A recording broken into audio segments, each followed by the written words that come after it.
Hey guys, thanks for joining us again. So this is our second episode of our Real Talk series. We're going to be joined in here in just a minute by Pastor Jason Wall over at Faith Baptist Church in Avon. A good friend of mine for a long time. He's my youth pastor, and so glad to have him on here. I'm going to go ahead and join him on now, and I hope you guys enjoy.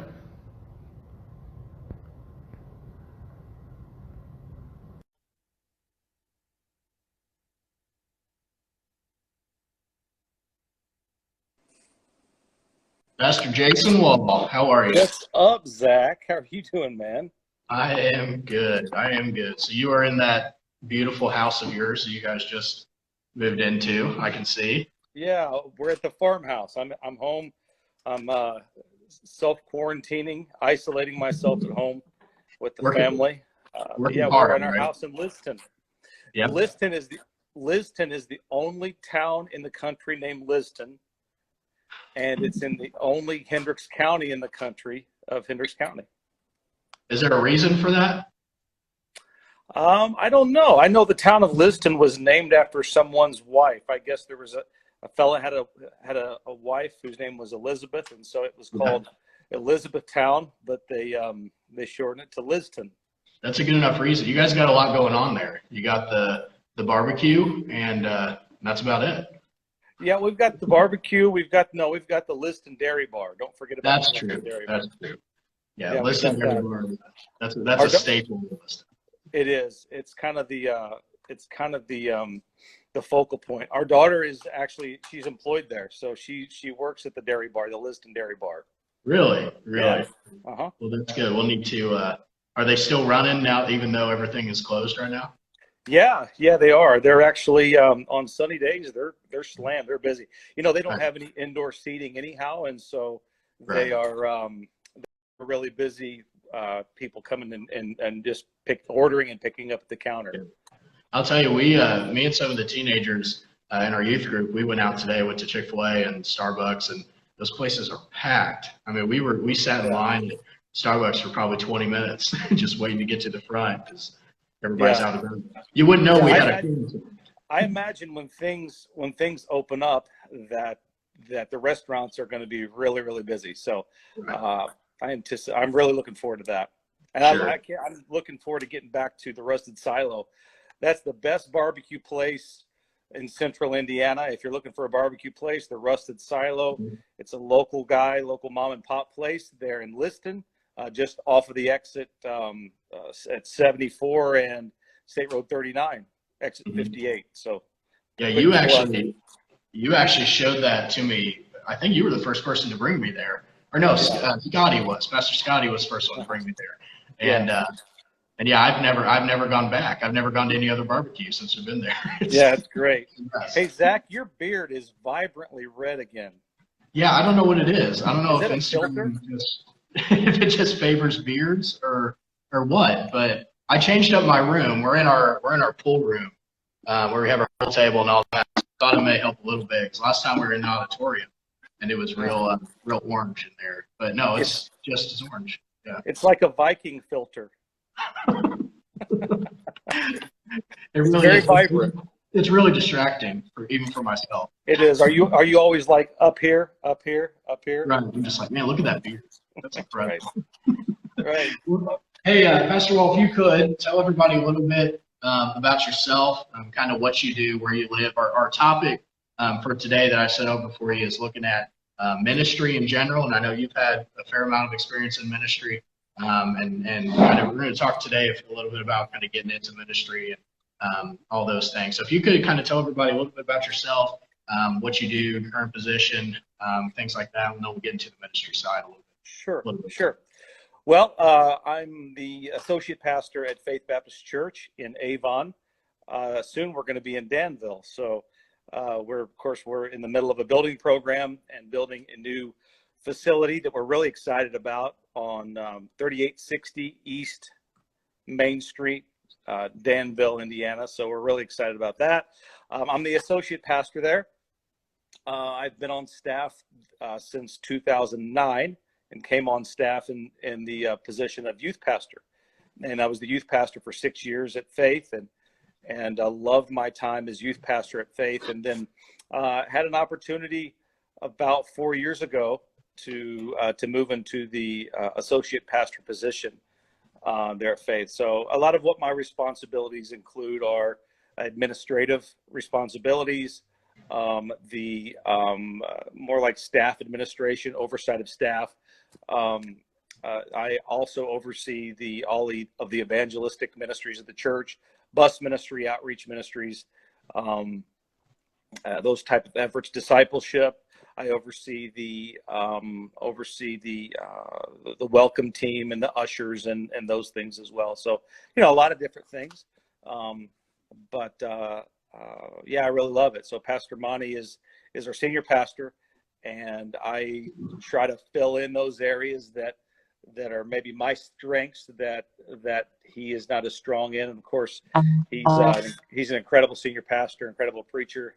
He's our teaching, preaching pastor, senior pastor. But so I serve the church in those capacities. And I know we when I was on staff there, because some of our background, and I kind of gave a little bit of an introduction before you hopped on, but so you were my youth pastor, and we actually met. Well, I guess we had met a long time ago, previously, before I was even in youth group. But I was kind of in youth group, and then after I had gotten out and graduated, I was doing something else, and then you had invited me to come be the intern, and then that was extended a little bit.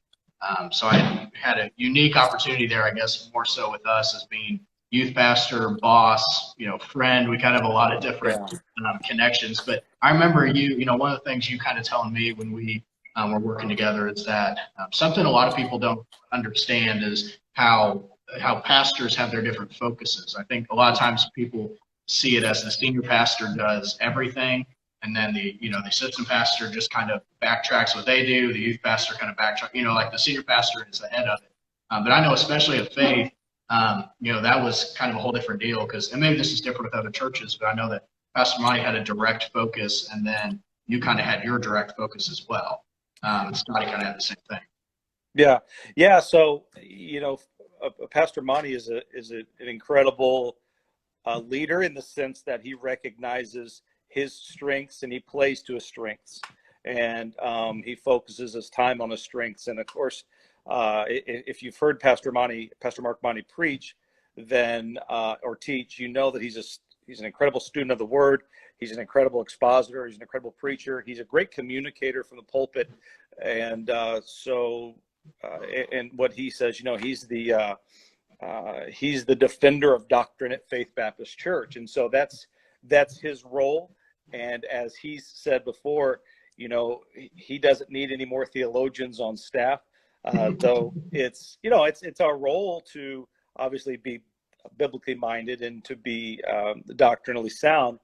But then, that's his focus is the teaching, preaching ministry of faith. And then he delegates, as a good leader, he delegates to our strengths. So he hires to his weaknesses, and he hires those that have strengths in areas that he doesn't.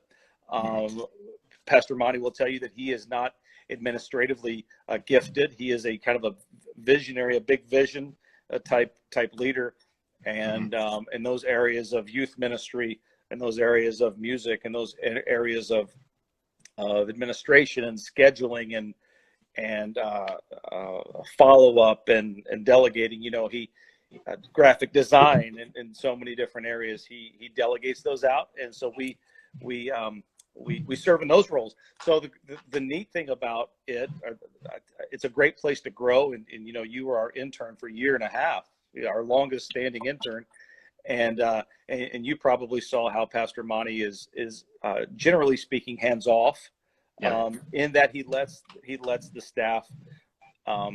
He gives us a general focus as to what he would like for us to do. And some of the communication of that falls on my shoulders as well, as I give details out to the staff. And but then he steps back, and he oversees it in the sense that we'll give him updates or keep him in the loop of things, but he really allows us as a staff to focus and be creative in what we do, which is great. And then, to be on Pastor Monty's staff, you've got to be a self-starter and a self-motivator, because he's not going to be there cracking the whip necessarily. Now, if he gets some negative feedback, or he, gets frustration from the church, and he'll communicate that to us, but he allows us great freedom in the areas in which we serve. Yeah, that was a unique part about working under Pastor Monty, because he, I've never had a boss that focuses so much on allowing you to do what you want, but is still over that. Because I think there's a balance there. Some bosses are so off hands that they almost to the point where they don't care, and I don't think that was Pastor Monty at all. He cared just as much as everything else, but I think really what it comes down to is his hiring. He knows exactly who to hire, somebody that is able to handle that, but also somebody that is able to to do the job they need without being directed. Yeah, no doubt. I mean, in our hiring procedure, one of the things that we're really looking for in the candidate, in the interview part of it, in the following up with the references, is can they be turned loose, and are they a self-starter? Are they self-motivated? Do they need babysitting? And so so that definitely from the very beginning of bringing someone on staff is very important. Sure. Because Pastor Monty is not going to be holding our hands through things, and but at the same time, like you said, he demands a high level of performance, and there's a high expectation on his part. Sure. But it won't be micromanaged. He's not a micromanager. Mm-hmm. Yeah. So and at some point you were interviewed and you were brought on. Could you kind of speak on because you were working in a secular field, and you had training in a secular field and all that, and at some point you had been hired and brought on as a staff member. Could you kind of talk a little bit about your call to ministry and kind of what led you, to the position that you're at Faith?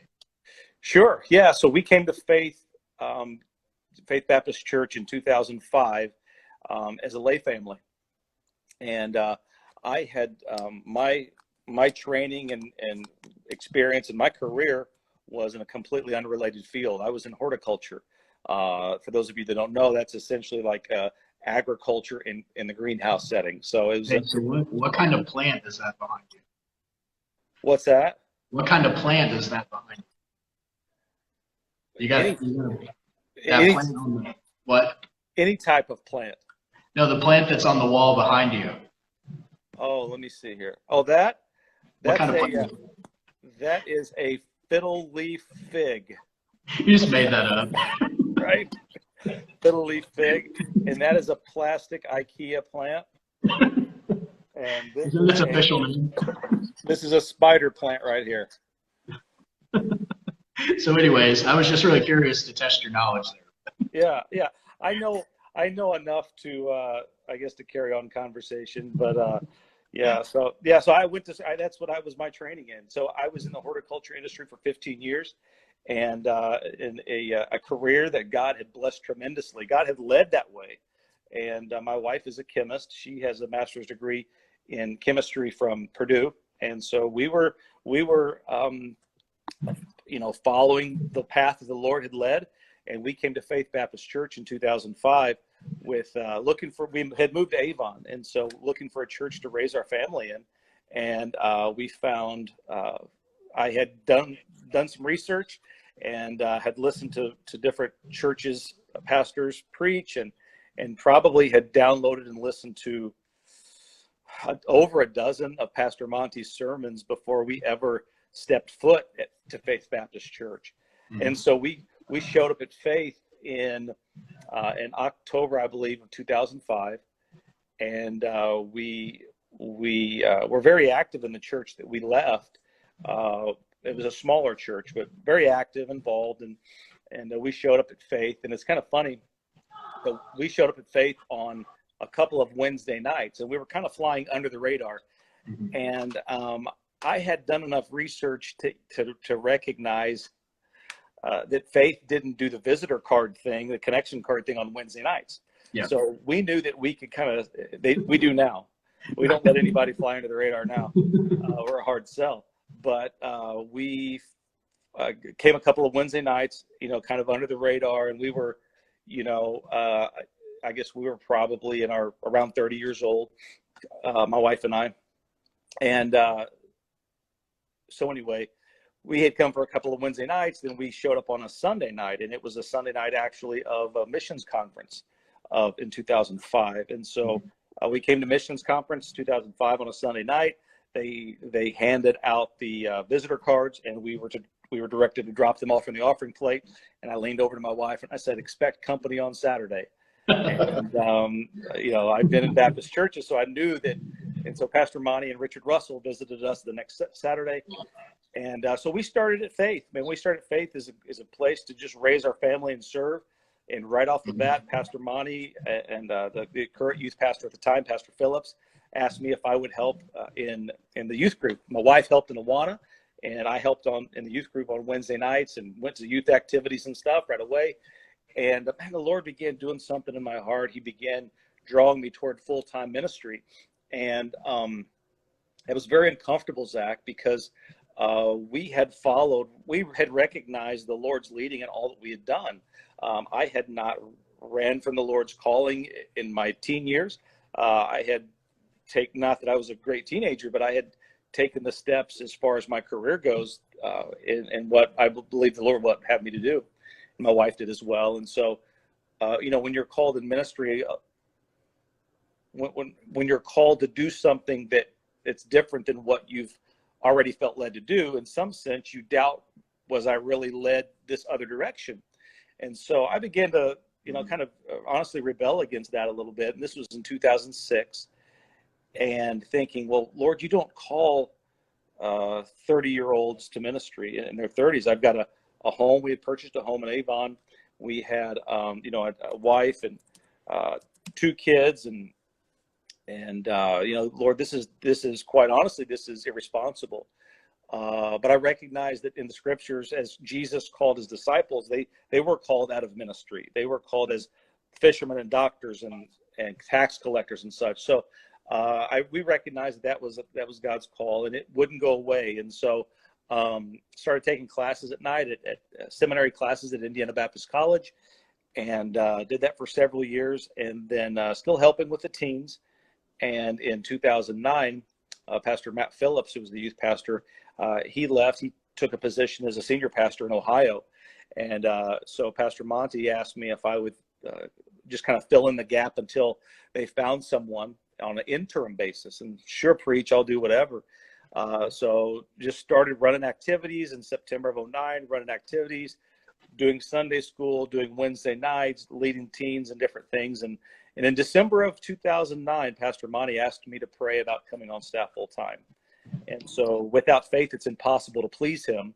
And up to that point, as far as career goes, not that we hadn't followed the Lord in faith, but there wasn't this, all of the decisions that we had made good sense, good economic sense, good financial sense. And so we, but recognized, okay, this is an open door, and prayed about it and came on staff.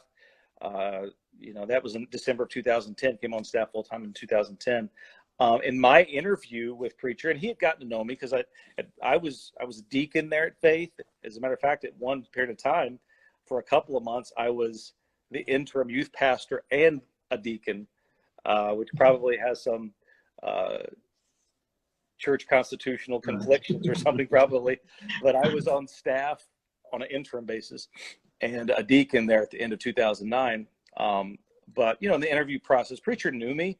We had gotten to know one another.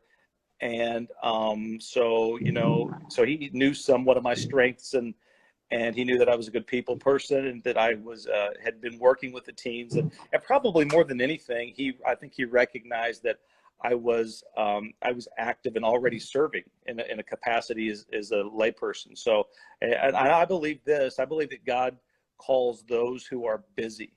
Not waiting for some big break or waiting for the right thing, but you're just busy and you're faithful and you're serving, not out of a sense of obligation, but just out of a sense of love for Christ and in the body of the church. And so So that was kind of my journey, and that was in my early 30s, and came on in full-time role in 2010.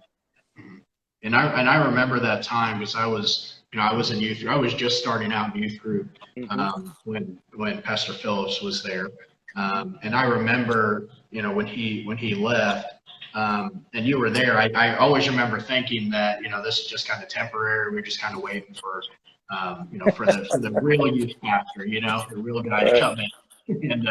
And I remember when they said that it was kind of a progression, because I remember they're like, well, you're going to be here for a few months, and we're like, okay, we just got to wait. And then when it finally came out that you were, the full time, I remember it kind of being a surprise. We were like, oh, okay, now we kind of, got to get this mindset, of the new youth pastor. Right. But yeah, it was different for us because we already knew you. I mean, I remember my first kind of memory of you with myself is when I was in junior church, and I remember you would come up and speak in junior church, and it's funny looking back because you were always the guy I remember that preached longer than all the other guys. You would preach. I always loved it. I always loved your preaching, but I'd always think, okay, we're going to be here for a while. But it was good, and that was how I remembered you. And then when you came on, I was excited, so I was like, okay, we got a guy that's really good. He's really fun. He knows, he definitely has a heart for this. But I think it never seemed so. It never seemed real because we knew that you weren't in ministry at that time. Like we knew you hadn't been a pastor, youth pastor, or anything like that. And the knowledge of you being in Bible college, nobody really knew what was going on. So someone just said they remembered that we had an intern one time that was kind of the same way, that the intern never left.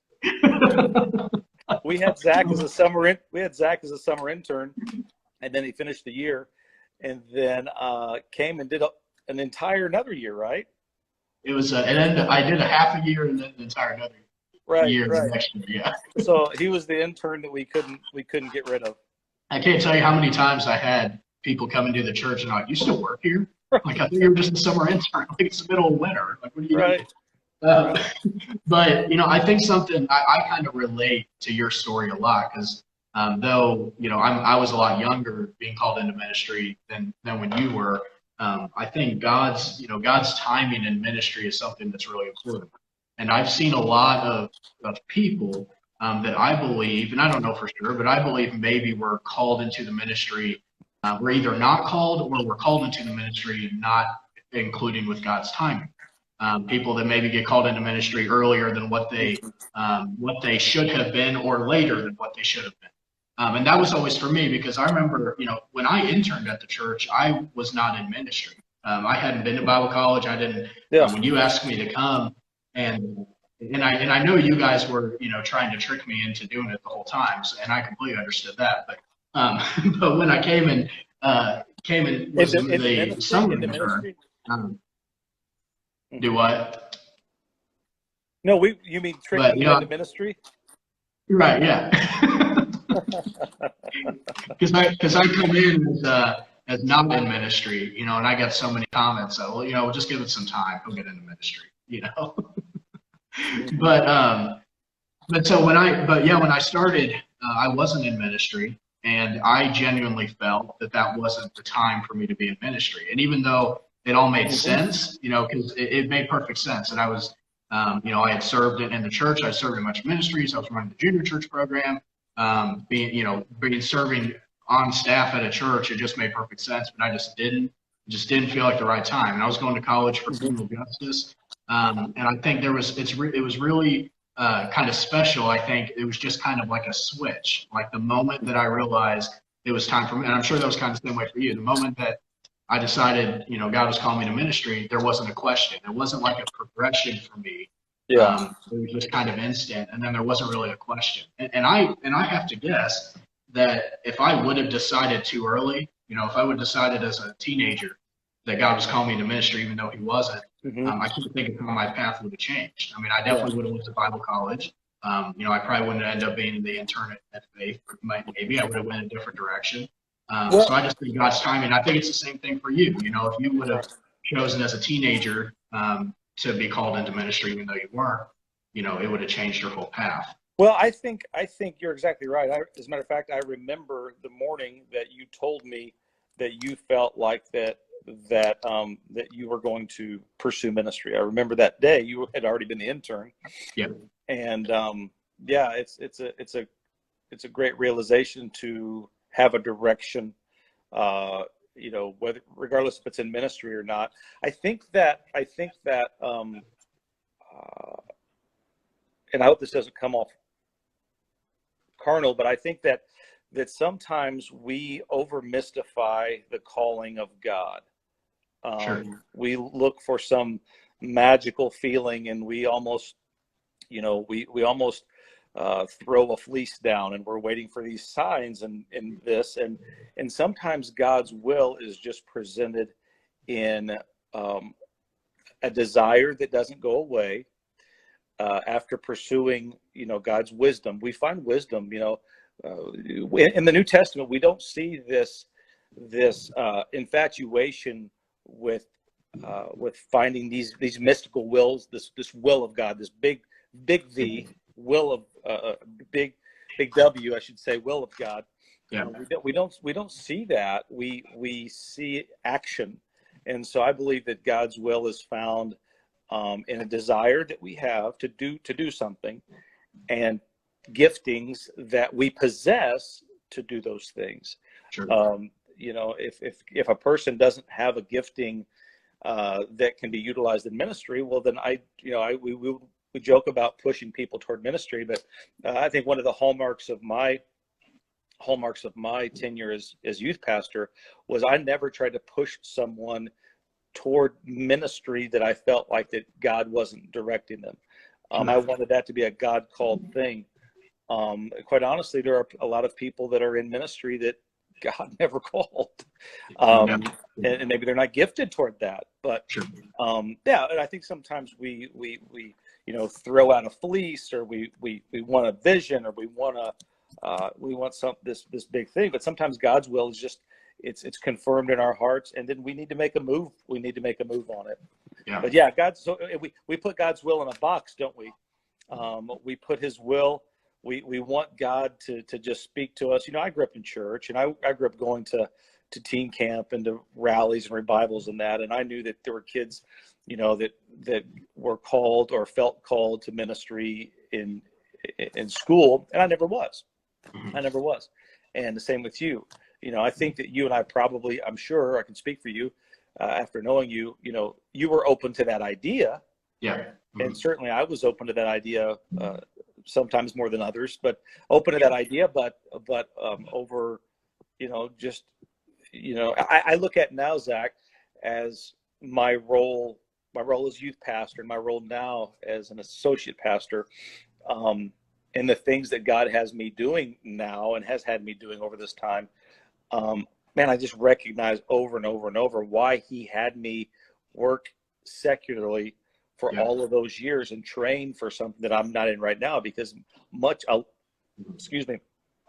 significant portion of what I do, honestly, there's a big crossover with Bible training and secular training in management and in communication and project leader type training, project management type training and stuff. I never learned Bible college, but I learned it either in secular college, or I learned it on the job in the secular world. So yeah, I think God's plan, it usually doesn't make sense until you're already through it. I find that many times while you're within the plan that He has, it just makes no sense whatsoever. But when you get to the end of it, looking back, it's like, well, that makes perfect sense. I would have done it the very same way. There's no other way it could have been done. Hey, if it all made sense, it wouldn't be faith. That's true. And there's a difference in faith and foolishness too. I mean, there's a point in time when it's just foolishness. But yeah, I mean, if everything made sense, if it all lined up, if there wasn't any doubt, the faith has with it the idea of faith has with it the presence of doubt. Yeah. And so we may doubt something, but we move forward in faith. Mm-hmm. I think about the story of the disciples when they had fished all night, but they caught nothing. And Jesus, in the morning, he said, cast your net. And Peter said, Lord, we have fished all night, but we caught nothing. So there was the doubt. But then he acted in faith. He said, nevertheless, at thy word will we let down our nets. And so, yeah, there will be doubt. There will be unanswered questions, but that's the nature of faith. And so then we need to react like Peter and say, nevertheless, at thy word, and then move forward. Yeah. And God is, I talk about demystifying God's will. God also, we need to keep the character of God in mind as we seek his will. God's not unjust, and God's not a mean God who is looking to trick us. And so God will lead us a certain way. And, if we take a step in faith, even if it's a misstep, I believe that God blesses that. And I believe that God will reward us for being. All right, I think we lost connection there. Let's see if we can get him back on here.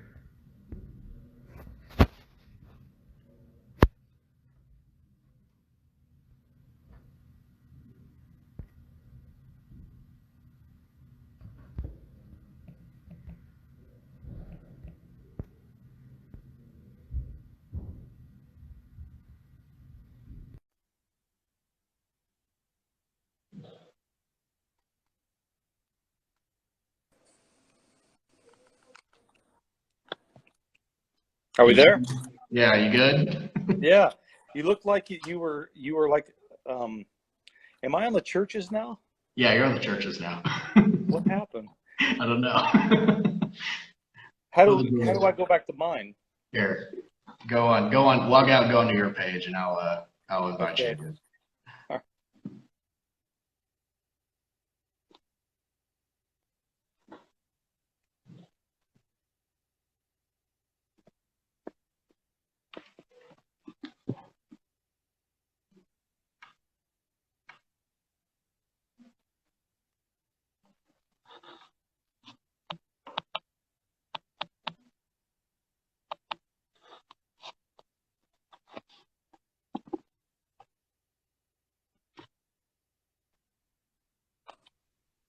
There we go. Are we there? It's that good old Liston internet connection out there. No, I've got great connection, man. It's you. You're in Afghanistan or someplace. It may be me, actually.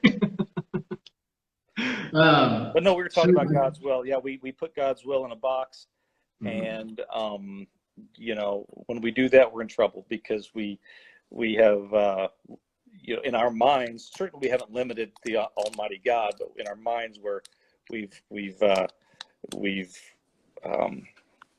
certainly in our minds we've deafened our ear to unique ways that God can lead us. Yeah, for sure. I think that's a good point. How you mentioned about demystifying God, because I think that especially when it comes to God's will, that's kind of how people view it. They're like, well, I'll just sit back and wait for lightning to come out of the sky and show me that I'm supposed to be in ministry. And I think the way that I decided, or that kind of led me to make that decision, was actually by working at Faith, and I decided. I shouldn't say decided, I realized that I enjoyed what I was doing there. Mm-hmm. And, I had worked many jobs. I wouldn't necessarily say I really enjoyed, going in every day. Mm-hmm. So when that happened, that kind of put that frame of thought in my mind again. And I think that's kind of what God used to show me. I think God works through our situations. He works through who we are to push us to his will instead of just a sign in the sky telling us where to go. Yeah. Well, and you had a gifting and skill set too that was recognized. We recognized that. No, for sure, and I think that's important for anybody that's getting into ministry, that they realize that calling. But hey, what's something that when you got into ministry, and you've had some time now that you've been in ministry, what is something that you would say to anybody just feeling as they're being called, or maybe they've been called and they're starting to get into the field? What is something you wish that you would have known when you started ministry? Maybe it's a management thing, maybe it's a spiritual thing. What's something you would say, man, if I could go back to myself and tell him that when he got into ministry, what would that be? I think something that I didn't realize then early on that I do now. And this is, I don't know if this is helpful at all. But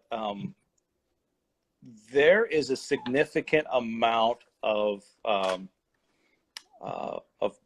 burden bearing that pastors must do. Certainly I'm not complaining about it, but there is when I got into it, and I wasn't a kid, I was in my 30s, and so but there's a weightiness to pastoring that a good pastor feels. He feels the burden of those that he serves. Certainly he's responsible for his family, but he's responsible to bear the burdens of those whom he serves. So that was something early on that I don't know that I really was, not that I wasn't ready for, but it was certainly something that over a short period of time, I realized that, okay, wow, there's a weightiness here that, because the prayer requests come to you, and then you're at the hospital, and you're at the funeral home, and you're at the side of someone's bed who's dying, or you're, getting a call in the middle of the night. And those things happen to me as a youth pastor and in my role now. But yeah, those things happen. Yeah. But yeah, so I would say that probably that I didn't realize the aspect of bearing the burden of everyone, Yeah. I think that I would say the same thing for myself, because I think especially in youth ministry, a lot of people kind of see it as just like this fun job that you just hang out with teenagers and, run around and play games and everything all day. I remember the first time it kind of hit me, we had a situation where one of our teenagers had a problem, was in the hospital. I think it was it had to have been midnight. And I got the text from our senior pastor saying to go down to visit him. And as I'm kind of driving down there, I'm thinking, this is I wouldn't say not what I expected, but it doesn't really hit you until you're actually doing it. That, hey, this is a lot more, especially in youth ministry, this is a lot more than just having fun. Yeah. And I think, you kind of expect that with senior pastors. I think a lot of people view senior pastors as the ones that's handling all that. But, assistant pastors, youth pastors, even, children's pastors for the most part are dealing with all those things as well. But yeah, I think that's something that I would go back and tell myself starting out is like, hey, take it a little bit more seriously. I think that, again, it's easy to kind of view it as just this, you got to have as much fun as you can. You got to get the kids in, but there are some times that you really got to be serious. And just a quick word of advice for those who find themselves in that position. You wonder, a lot of guys like yourself, you started in ministry younger than I did. And so I brought with it a little bit more life experience in dealing with grief and dealing with loss and those type of things, but never in a position of pastor. But I remember early on after I came on staff, within just weeks, a longtime church or a pillar church member in our church lost a son very young or very early. I mean, he was an adult, but very early, untimely. And, going to the hospital right after, as they pronounced him dead, and with the family in grief and with his family and all, my word of advice is just being there. Yeah. Is really what's expected. There's no magic words to make anything better. Part of what we do is we get, part of our, we make our living by speaking, but sometimes it's wise to just be quiet and hug, an arm around somebody, saying a quick prayer, sometimes just crying with them. But it's part of the burden bearing of it. But I think we can rest in that we don't have to have the magic words. We don't have to have like the thing that's going to make it all better, because when someone's just lost a loved one untimely and unexpected, you're not going to swoop in with, I'm not Pollyannish. I mean, I believe the power of the scripture, but I'm not Pollyannish in believing I'm gonna quote a scripture and everyone's just gonna be happy and be in joy. So part of that is just cry with someone that, weep with those who weep and rejoice with those who rejoice. That's the same thing you see with Jesus too. When Jesus was dealing with people that were suffering, he didn't do that either. He didn't, God himself as Jesus can't come in and say, give us a word of advice or help and then instantly get the whole thing, settle the whole thing. We see, when Lazarus dies, he goes and just cries with him and it is just there, and I can imagine when that happened, they were probably confused. Like, oh, Jesus is here. He's going to make it all better. And, and he's just kind of there. It helps with, I think, suffering is something we have to deal with. And that's, it's part of the human condition. Right.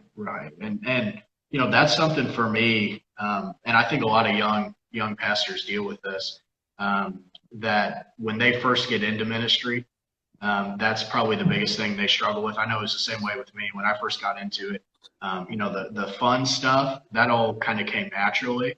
But when it kind of got time to be serious, that's what I struggled with, is knowing what words to say and what, how to handle things like that. But what would you say for yourself? What was your kind of biggest struggle when you first got into ministry? 'Cause you did have life experience to back up on. What would you say when you first got in was your kind of struggle that you had, or something maybe you weren't very good at when you first got into ministry? I'll tell you what I was never good at, Zach. I was never good at doing games. Yeah. As a youth guy, like that should be that should come natural. I guess, but dude, I always struggled with that. I could come up with a sermon and I could do a devotion and even youth activities and plan and make those things fun, group events and stuff. But dude, games, I just couldn't wrap my mind around it. It was, and that's a softball, I guess, but I was never very good at that. As an assistant pastor, a delegation, to delegate things that need to get done.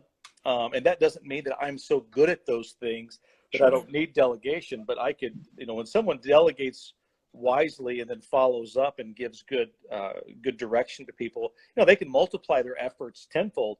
Yeah. But never, to this day, I still struggle with that. And it's probably just laziness on my part to give the training. Right. I remember so many Wednesday nights playing ultimate frisbee. I loved it because I didn't have to plan anything. The kid, you guys wanted to play it every single Wednesday. It felt like.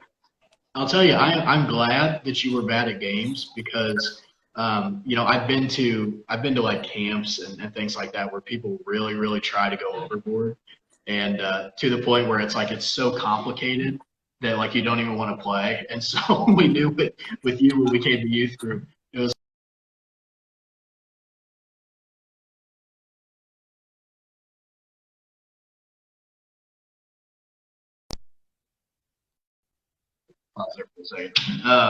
but yeah. When people came to youth group, there was no training. Everybody just went over to the house down the street and we played ultimate frisbee forever.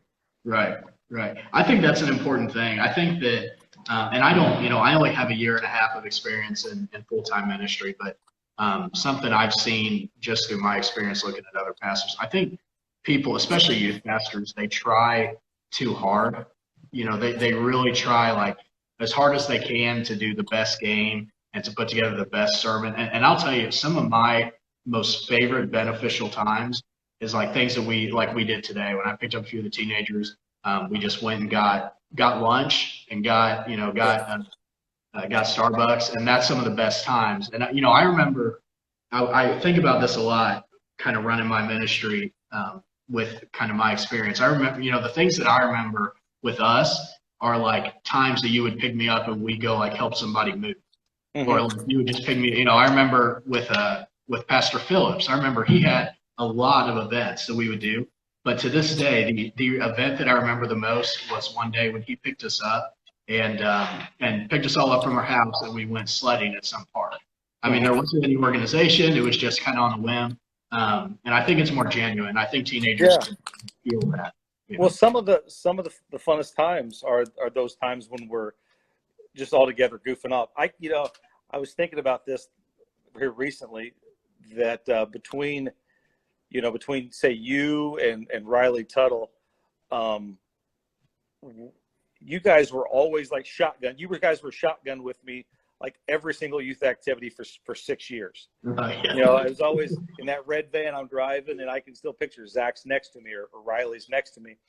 Certainly on like all the out west trips that we took, and the greatest memories with those out west trips a lot of times are just the driving, the driving part of it, and the shenanigans that took place in the red van. But just spending time, and those organic times together are also nice, because then there's nothing in the planning of them. There's no time spending after planning something. I'll tell you, I put out a thing on our Instagram story a while back, asking my teenagers what their favorite event was of the year. And man, I had these big elaborate events planned where we go travel, and I got all these things planned out. And with all of them, their favorite event was a Chicago trip that was last minute, because we were going to go to the Michigan beach, and we had to change it because it was raining and cold. And so we go to Chicago, and we were just talking about this today, where we were going to park, there was some like Korean pop band or something there that was really weird. So we had to park. K-pop is your favorite genre, right? I thought it was. So we had to park way outside. It's because you're from Korea. Right. We had to park way outside of the city and walk. I mean, and it wasn't really anything new to me, because I was used to our death marches on our Chicago trips anyways. The death marches in the middle of the winter time. Right. But we walked, miles and miles, and we didn't really do anything. They didn't bring any money. We just kind of walked around, and they all say that was their favorite event. And it was pouring down rain the whole day, freezing cold. We were soaked wet, and that was their favorite event. And I think back to that when I'm planning my events for this year. I'm thinking, I just need to make the event as miserable as possible, and they'll love it more than anything else. Don't plan anything. Don't plan ahead for food. Run out of gas. Yeah. So, so some of the memories that get brought up the most from those of you that were in my youth group happened with those things that things didn't quite go right. Right. So I was telling someone the other day, like when I got the church vans towed at the Pacers game. So Alex is on here, so I'm sure she remembers it. But I took the kids to a Pacers game, and we parked right across Pennsylvania Street from the field house. There's something there now. Parking was there, and I had just been to a Pacers game a couple of weeks prior, and I had parked my own vehicle over there right in front of a sign that said tow away zone, do not park. And so parked right there in this place, and I had the red van and the white van. We had about 30 kids, and we all piled out of there. And I remember my wife, who was always the one looking out for us. Missy was always the one saying, Jason, don't do that. That's dangerous. Jason, you need to think through these things. And I'm just like, hey, let's just do it.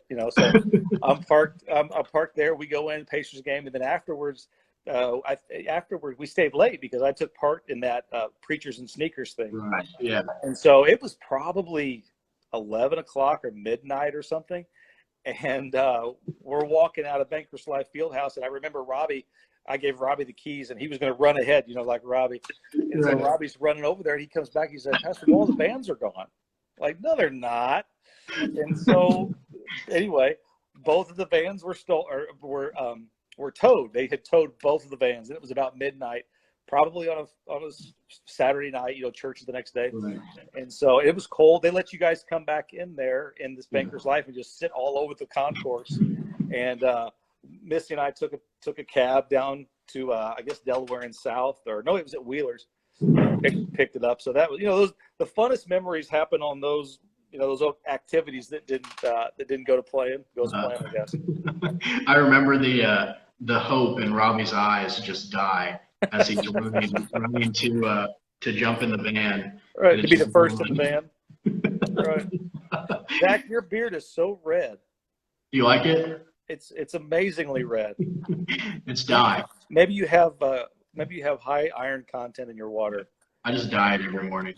Okay, it's nice. I like it.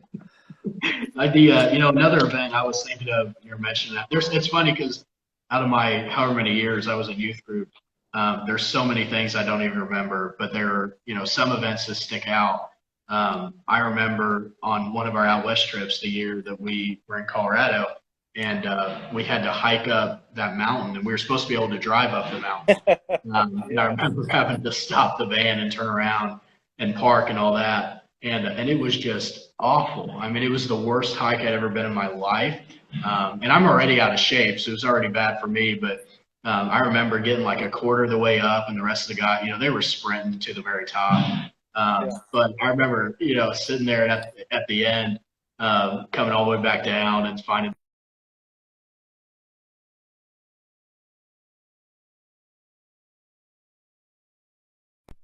All right, can you hear me? I remember, that event, out of all the things that we did on all the youth events and the trips and all that, I remember like all the details of that, like specifically like the people I was walking with and the conversations. I think just because it was so different and it wasn't planned and it wasn't, all put together.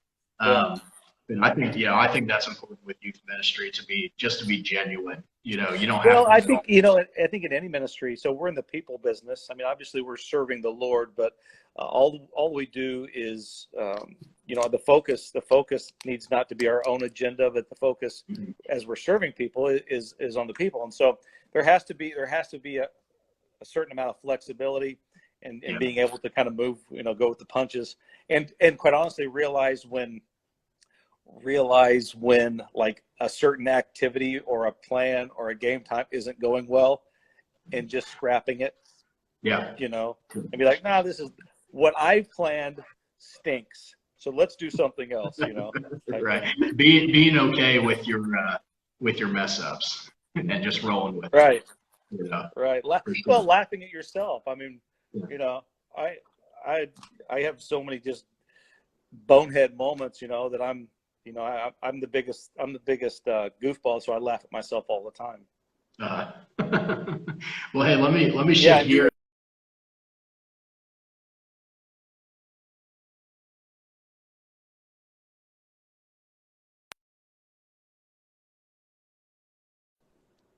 And I got full bars. I think you're listing Wi-Fi out there. No, I'm golden, man. I've got all sorts of stuff. Let me turn this off or something. But anyway, I can hear you. You're kind of fuzzy, but I can hear you. Well, let me kind of shift gears a little bit. I want to kind of touch on this question and see kind of what your opinion on it. What do you think was tougher for you personally, being a youth pastor or now being an assistant pastor? What do you think was more taxing on you with each of those positions? For me, I don't know. For me, probably the associate pastor is a little different because probably the same with you or anybody else that's watching. We wear so many hats so that what we're doing is pretty diversified. So as youth pastor, I just wasn't just a youth pastor. I mean, I was still like the bus director and other things. And what I do now, I have administrative roles, but I also have evangelistic roles and this and that. So, the most difficult for me is the thing that I have to work the most with happens to be administrative type things. I should say this: it takes me longer to do something in the administrative way than it does preparing a sermon or something for the buses or whatever. So so I would say I don't know if one of those sticks out as being more difficult than the other, because there's so many facets of what I was doing in both roles. So I think the mentioning wearing so many hats, that's something that I think very few people have the luxury of being able to wear one or two hats in their ministry. I like your hat, by the way, Zach. Thanks. That's a Sergeant Colorado. I think Oh. I actually got that on that trip we were just talking about. Well, we were. That's when we had the Jeeps. You're right. Yeah. Have you cut your hair since you've been on quarantine? No, it's ridiculous. See your hair. I'll show you mine. It's crazy. I needed a haircut when quarantine started. So, yeah, it's really bad. Yeah, I think that the 1980s feathered look is going to be back because of like post quarantine. I see Isaac on here kind of talking some smack. He doesn't have to worry about all these haircuts and all that. Isaac is always talking smack, man. Isaac's saving a lot of money on haircuts right now. Right. Isaac has an epic beard I think that he should grow it out and have like a big massive beard. He and his brother Brock both have incredible facial hair, like thickness, Yeah, he all the hair that used to be on his head went to his beard. He did. Hey Isaac, by the way, I know probably nobody else cares, but Isaac, here's your old youth room.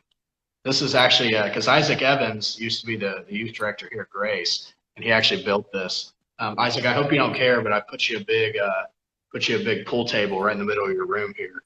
But yeah, I wanted to show that to him and see, help him see what he's having. But yeah, no, I think that that's some of the luxury that few people have is being able to only focus on a few things, because most youth pastors they're over the kids stuff, they're over the teenagers, they're over the media, all that. And I think Pastor Monty is somebody that sort of has that luxury.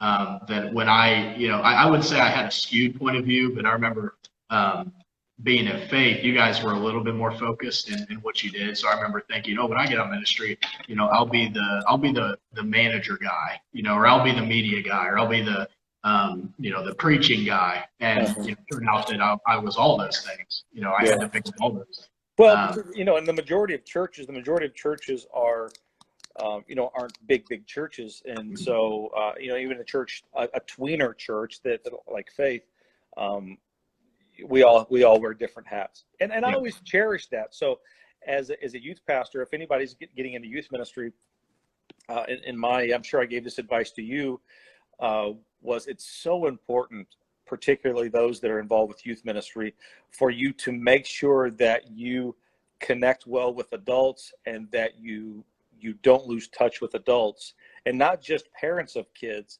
but if a person they only excel at being a youth pastor, at some point their time as youth pastor is going to be over, and they need to have developed skills with the rest of the congregation. So yeah. So that's important, I think. Yeah, and that was something I think for you was good, because I remember when you came into, I remember it still today. I don't know why I remember this so specifically, but I remember when you were moving from being the youth pastor into the assistant pastor, and I think it was my last year. But I remember us being in front of the detached garage. I think it was like me and Isaac, and I think it was like Riley and Robbie maybe, and we were standing out there, and I remember you coming out and telling us, that you were gonna, that Lopez was leaving, and that you were gonna move up to assistant pastor and all that. And I was gonna be out of the youth group anyways, but I remember that transition for you, wasn't really that big of a deal, and I think that's because of what you were saying. You had already, you already had the relationships with the parents. You had kind of worked on a lot of those things already, so when you hit assistant pastor, it was kind of. You can't be a one-trick pony. Mm-hmm. Yeah. You got to make yourself valuable all the way around. Yeah. Well, hey, let me end off with this, and then I liked Isaac's recommendation there of taking some questions. I'll post that up there for anybody that wants to give some questions. Let us know.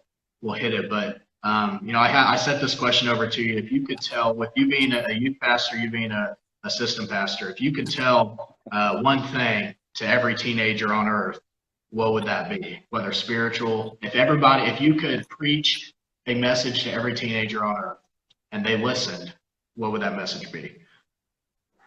If they listen. They have to listen. That's the key. Just do something. Just do something.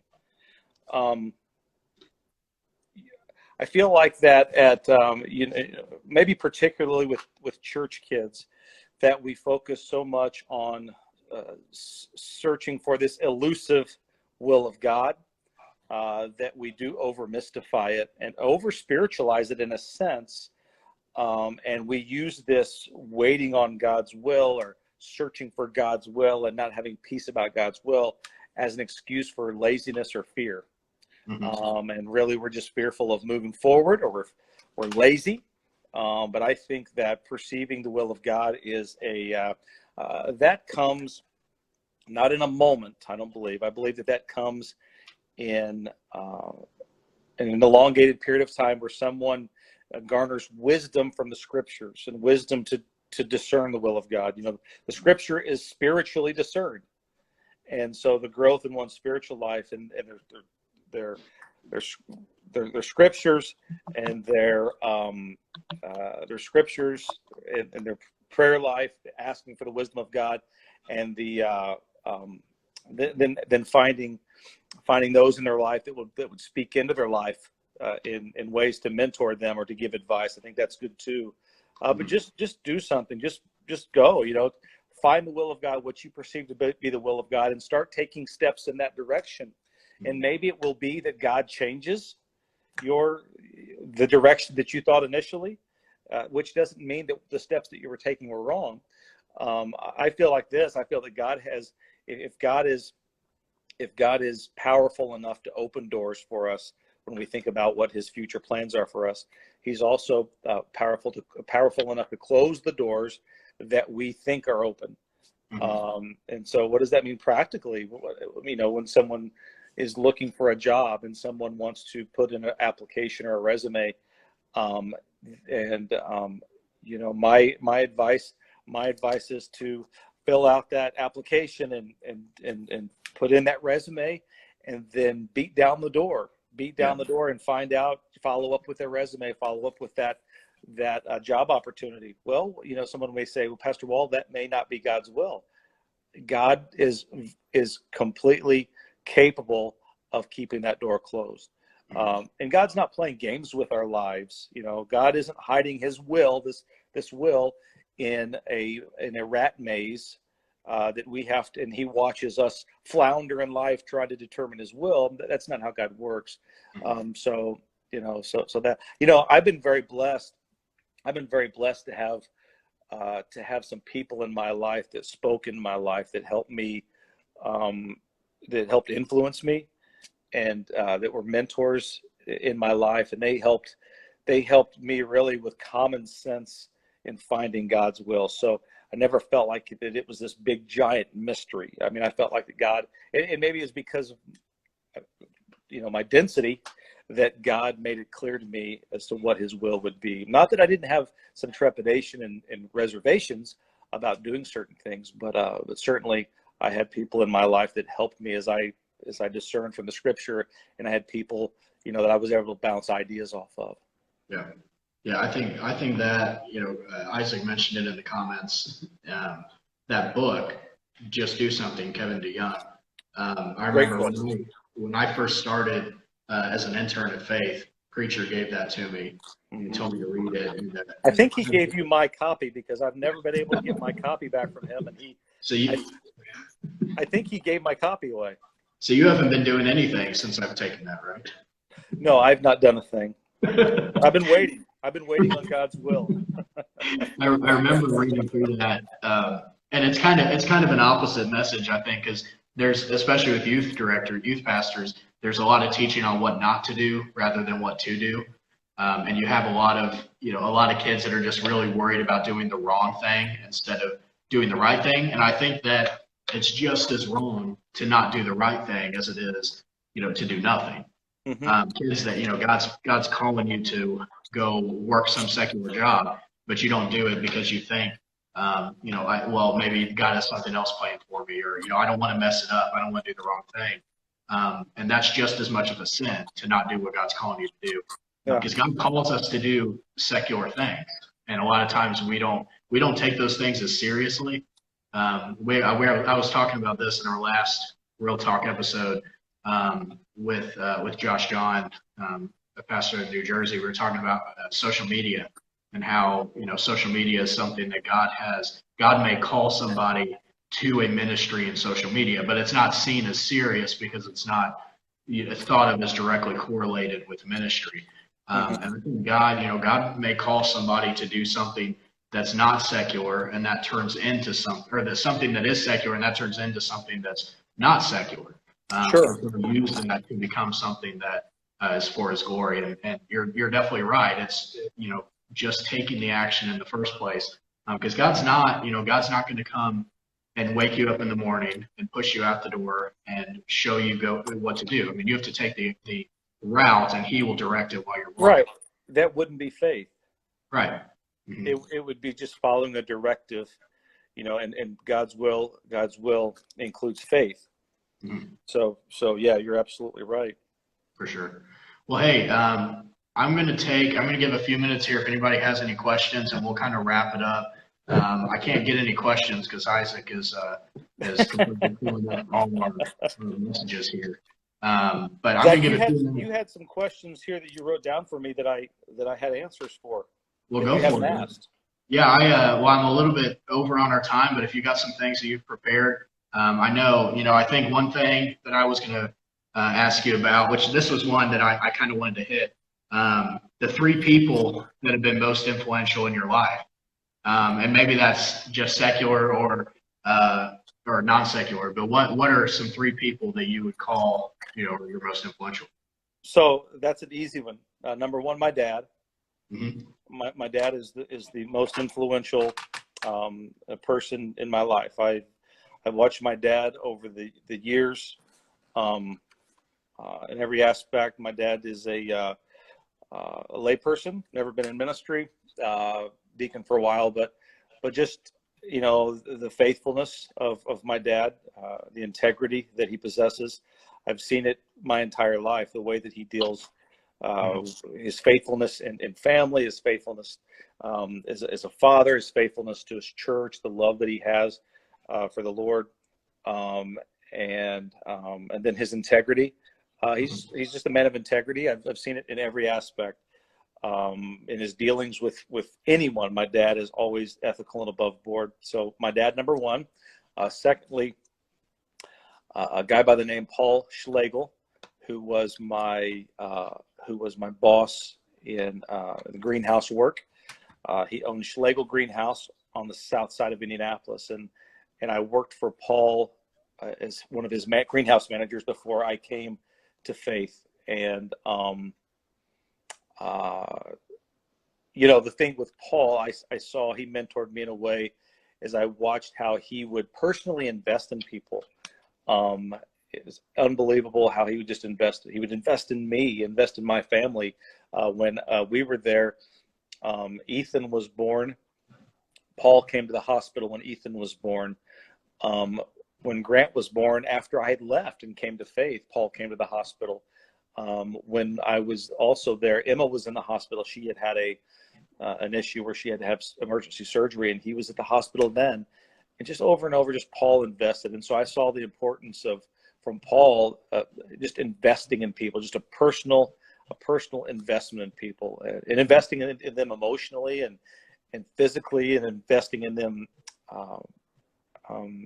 just with effort, spending time with, asking questions, asking how they're doing, and listening for the answer. I think generally speaking, people are terrible listeners. People can develop the skill of speaking, but listening is the last skill people develop, it seems. But Paul was a great listener. So my dad, Paul Schlegel, and Mark Monte. A preacher is probably the most gracious person that I've ever met. There have been 100 times that I felt like that he should maybe write someone off, or that he should retaliate against someone that had been antagonistic toward him or rude toward him or whatever. Never does preacher do that. Preacher is gracious. So yeah, my dad, certainly, Paul Schlegel, and preacher Pastor Mark Monte. Those are the three, those are the most influential people in my life. Yeah. Very blessed to have been influenced by those guys. Yeah. And I think that's, you can usually tell a kind of person by who their influences are. And I think that, people that oftentimes, I think especially teenagers, we a lot of times don't take into consideration too seriously who those influences are. With our teenagers, I think, if you look back and you ask them, who are your three or your most influential people that you know, those maybe aren't the greatest influences. And when you look at your life, looking back at who's influenced you, it's so important to set that up because those influences, and I know your influences are good, but there's a lot of people that maybe have three influences that have affected them in a negative way. Well, my influences, I meant, my dad, Paul Schlegel, and Pastor Monty are my three influences. And probably coming in a close four is Tupac. He's made you who you are today. I really can. I am who I am today because of Tupac Shakur, Zach. I think it shows. It shows. Most of our teenagers, I'll kind of, figure out who they are spending the most time with, who is influencing them the most. And maybe it's a good thing, maybe it's not, but it's definitely important to have that good, that good backup there. Well, hey, it's unfortunate, Zach, that people are influenced so much by people, like here's the folly of looking to entertainers and athletes as influences. Like, first of all, you don't know the real them. You just know the persona them or the performer them. Yeah. And as we speak about actors and actresses, why would someone that pretends to be someone for a living be a role model? That's a good point. I mean, their whole, what they get paid to do is pretend. So, So look, Thomas is on here. He notices your red beard. Thomas is just jealous. Look how red it is. It may be a medical condition, Zach. It's a positive one if it is. All right. It's really red. It's vibrant. Does it glow in the dark? It does, actually. Yeah. It's actually completely dark in this room. It's illuminating the whole thing. Right. Hey, let me end out with this question. I think this is the last one that we had here, and then we'll take any questions that may be on there. But I know Elena probably has a question. I can see. I bet Elena has a question. Hey, why do you believe so many people fall out of ministry? There's I know a lot of friends, a lot of pastors. I know people that were even in youth group when I was in youth group. And you preached an incredible message recently about people that have maybe fallen away from church. But specifically in ministry, what do you think is some of the reasons or the reason why people many times get into ministry, seem very promising, and then just kind of fall out of it? Okay, well, one, I think probably is the majority of issues, finances. I think financial reasons. That's not a spiritual answer, but I think financial reasons could be, not having your finances before being in ministry. I think it could be a significant issue. So, typically there's a lessened financial income that you would have in ministry. So that's one. I think that not having people around you with which you can be transparent might be another one. I mentioned that there certainly there's the aspect of bearing one another's or bearing the burdens of those whom we serve. But we have to have, as those in ministry, we've got to have the ability to be transparent with people. Sure. So obviously I didn't come from ministry. I grew up in church, but I was not in ministry until I was in my 30s. And so it was much different for me. And so my first ministry position came in 2009 at Faith Baptist Church. And I couldn't have come on a better staff anywhere ever. Yeah. Because I could be absolutely transparent with Pastor Monty and the rest of the staff. There's a great amount of transparency that we have. You see what Isaac said. But there's a transparency that we can have even at our church. The people of Faith Baptist Church whom we serve, they don't expect perfection out of us. Thank goodness, because they would be disappointed all the time. So they kind of see us. They see us all with all of our, shortcomings and blemishes and inconsistencies at time, and we grow together. So I think that it could be overwhelming to try to live up to a level of not perfection, but a level of unsustainable morality or righteousness or piety or whatever. But I think that could be very difficult if we're not able to be transparent with one another. Man, you've got to have friends. You've got to have people that you can just unload on, that will listen to anything that you have to say without being judgmental, I guess. Yeah, I think I would agree with all that. I think for me, kind of what I've seen, because I've had friends specifically that have fallen out of ministry, and I think misconceptions about ministry is probably one of the biggest things for me. Is people that they get into it, I'm expecting something that it's not going to be, and then when it's not what they thought it would be, then they just decide they don't want to do it anymore. And I think a lot of times those are the people that maybe weren't actually called to ministry. Sure. Think that they were, because I think that's the biggest thing. Somebody that's genuinely called, and not to say those people can't fall out of it, but people that are genuinely called, mostly, I don't see them. They still struggle, but I don't see those struggles turning into a fact of, I'm just going to stop the whole thing. Yeah. I want to give you a little bit of a different direction with this thought too, though. God also changes people's calling. So I don't believe that everyone that transitions into ministry or is in ministry and transitions out is necessarily a falling away, or that they have, they've been frustrated and they give up or anything like that. I think that God makes that transition just like he does into ministry. I think what's hard is when we try to, because we want clarity, right? We want to be able to put things in boxes. We want to be able to make sense of unfortunately at times of other people's lives. And so, man, one of the biggest frustrations that I've ever had, and I continue to have as a former youth pastor, is when people talk about those that have been in the youth group, and they say, man, what happened to them? They're away from God, or, man, it's too bad that they walked away, or they're always wanting to write the book on people. But what I found is that, man, let's not write a book on people. Because the story is still unfolding.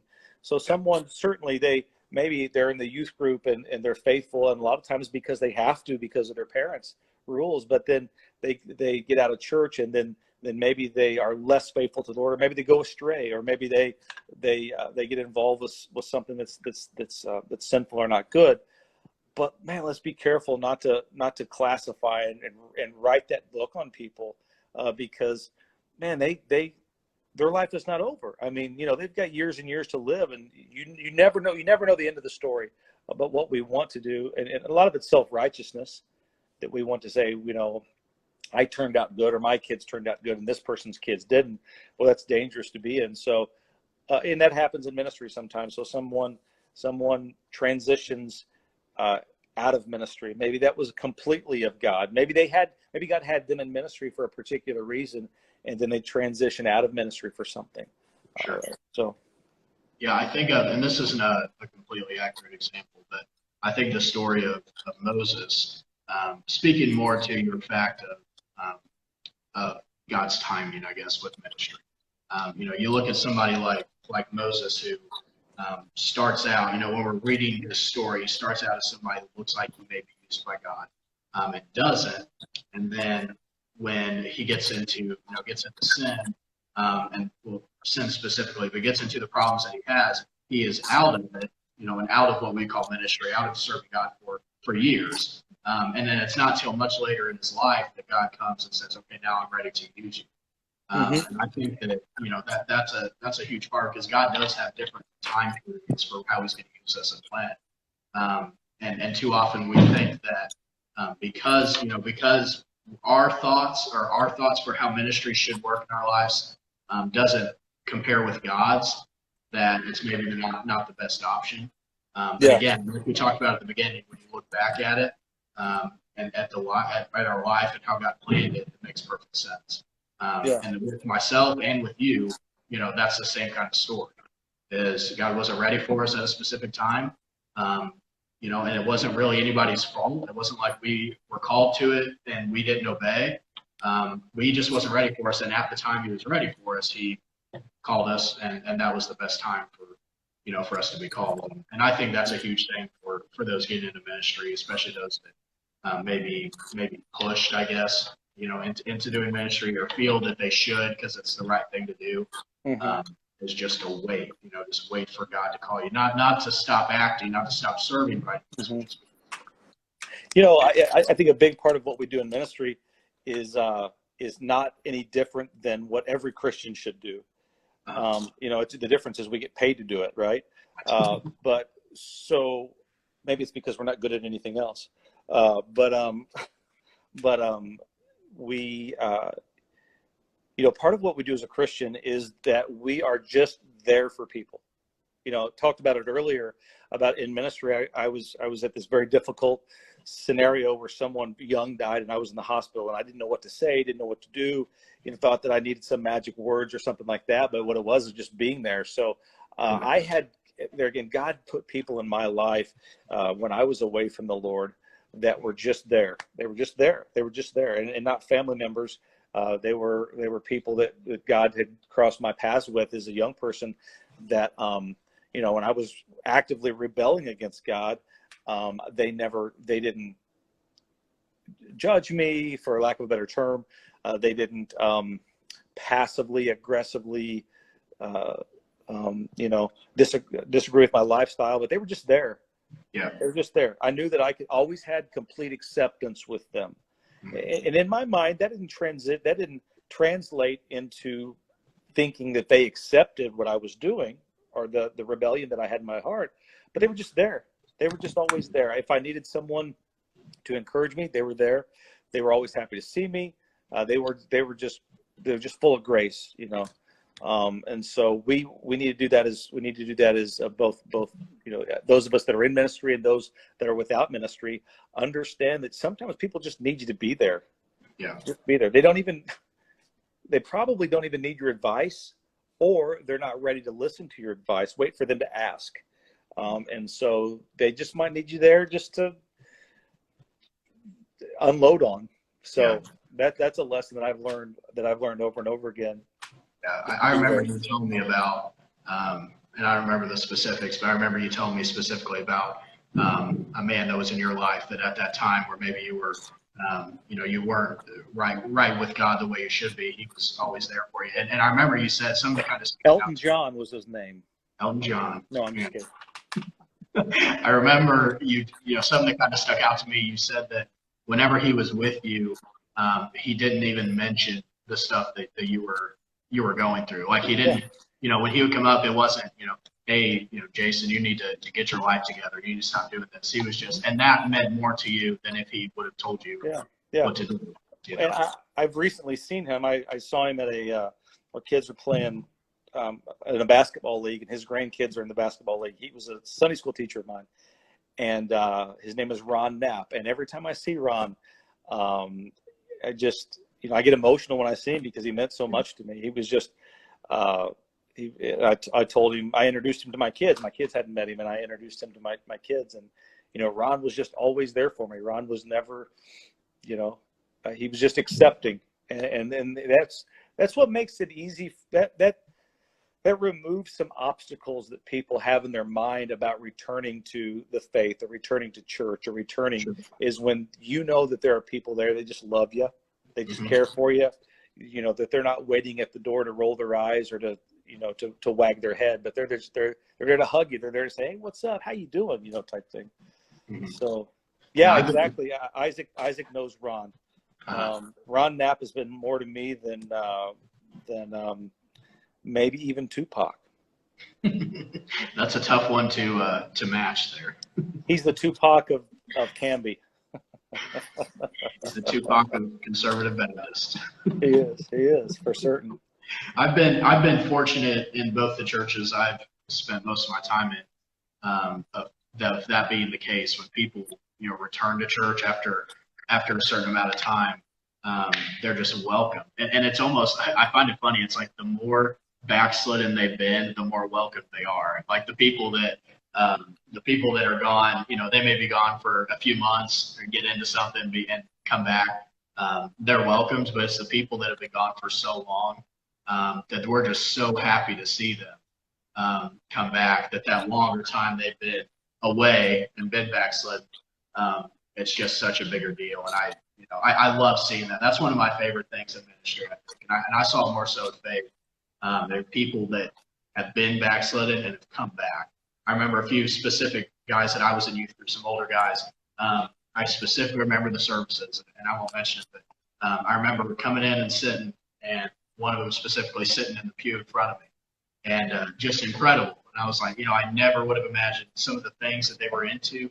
I remember seeing them there, and I'm like, it just gives you hope, of how backslidden they have been, and that they're still sitting there in the pew. And I think you're so right on not writing the book on people, because there are so many people that do incredible things later on. I mean, you yourself are a great example of this. Somebody that maybe wasn't doing anything for the cause of Christ, but if everybody would have just written the book on you and said, well, there's no reason to put any focus on Jason, because he's 25, he's almost 30, and he's not in ministry. God's not going to use him later.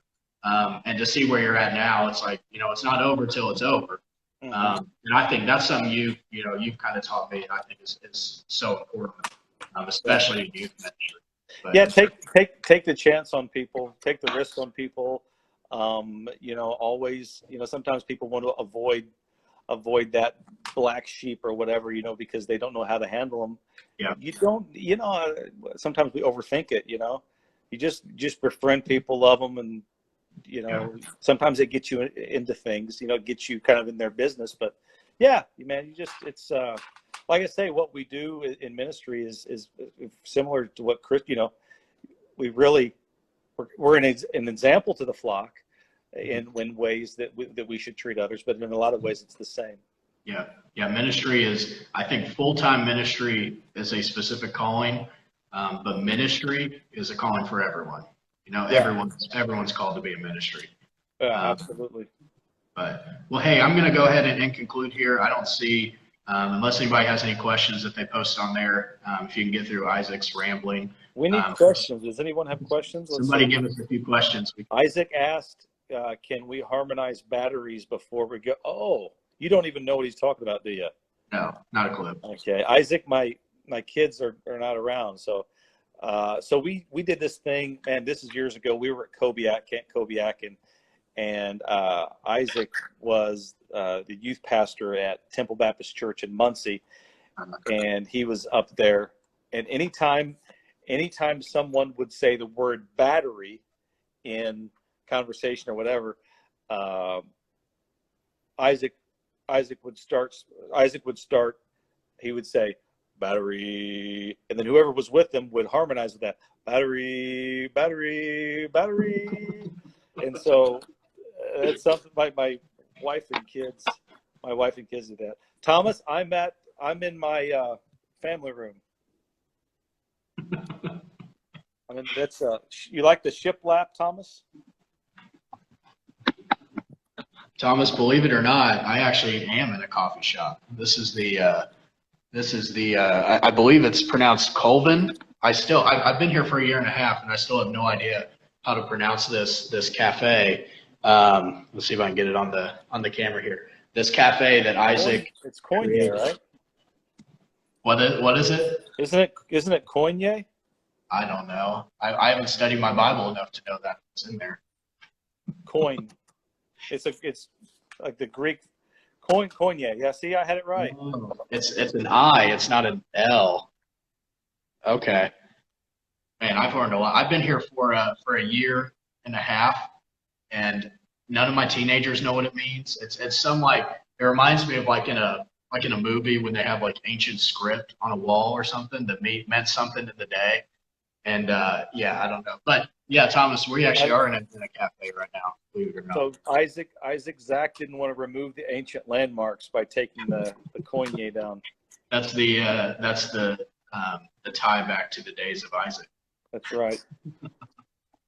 All right. Well, hey, I'm gonna conclude here. I do thank you so much for coming on here. I know that you have so much to do, and this has been such a taxing time, taking away all your work that you have to do right now. So Nobody has any questions. Everybody's got it figured out. Everybody's off. All right. Well, hey, I'm gonna hop off here. Thank you so much, Pastor Wall, for joining me. I'll be posting this, and I'll send it to you so you can, if you want to post anywhere or whatever. But thank you so much for joining with me today. Yeah, thanks, guys. See ya, Thomas. See ya, Isaac, and those rest of you guys. Good to hear from everyone. All right.